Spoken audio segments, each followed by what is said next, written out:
Ito, lalagay na natin. Tas malaki ay no. Ano na, eging na siya. Guys, i-breed natin ngayon to. Yung crown tail natin na male na galing sa sakit. Ito, nagready na ako. Pipitas tayo yung puting crown tail dito kanina, yung puti. So, lalagyan ko muna ng asin at saka talisay yung breeding tub nila.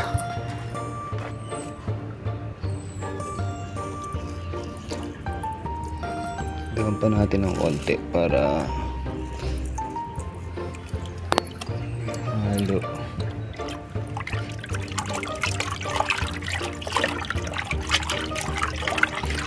Para kondisyon yung tubig nila. Tapos talisay. Eto, lalagyan ko ng talisay para kahit pa paano may pang neutralize ng tubig. Tapos yun, ilalagay ko na tong crown tail. Wala na akong ilalagay na plastic dyan, bubble wrap o kung ano-anong dahon. Okay na yan, palag-palag na yan. Parang natataasan ako sa tubig babawasan ko konti. Wala akong ano. 3 inches. Okay lang kaya yan? Hindi, babawasan ko konti.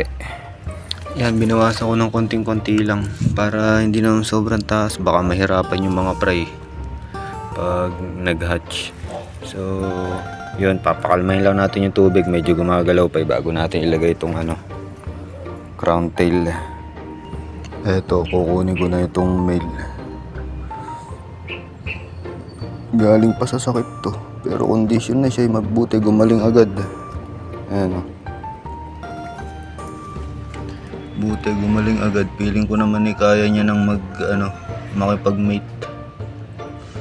Basta tiwala lang. Ayan. Parang mababaw nga ata yung tubig Ayan.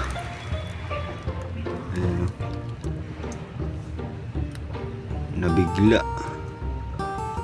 Bumaba yung mga pins niya. Pero okay lang yan. Inibago lang yan. Dadagdagan ko ng konting tubig tapos maya maya ilalagay ko na yung female. Ayan guys, mukhang kalmado na siya. Mukhang naikot niya na yung buong breeding tub. Kukunin na natin yun, yung ipaparis natin sa kanya, yung crown tail. Ito. Ayan medyo malaki to, kaya to. Tingnan natin.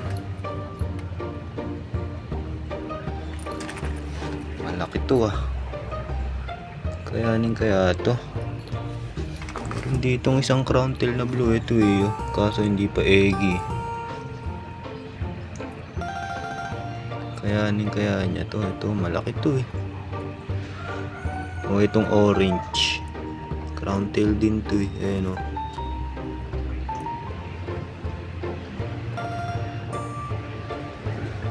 yung puti na lang siguro. Ito yung tumatakbo.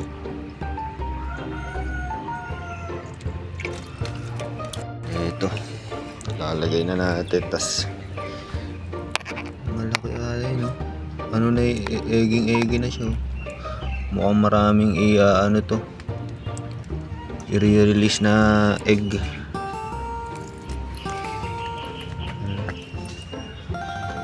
Mukhang bagay na bagay nga sila.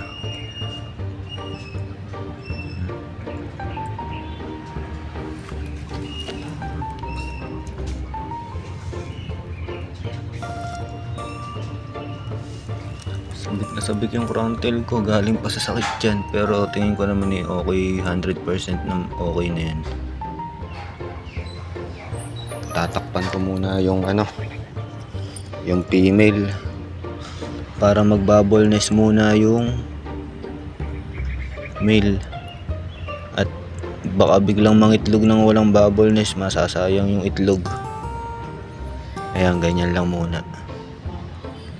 So yun, hanggang dito na lang muna. Update ko na lang kayo. Fish.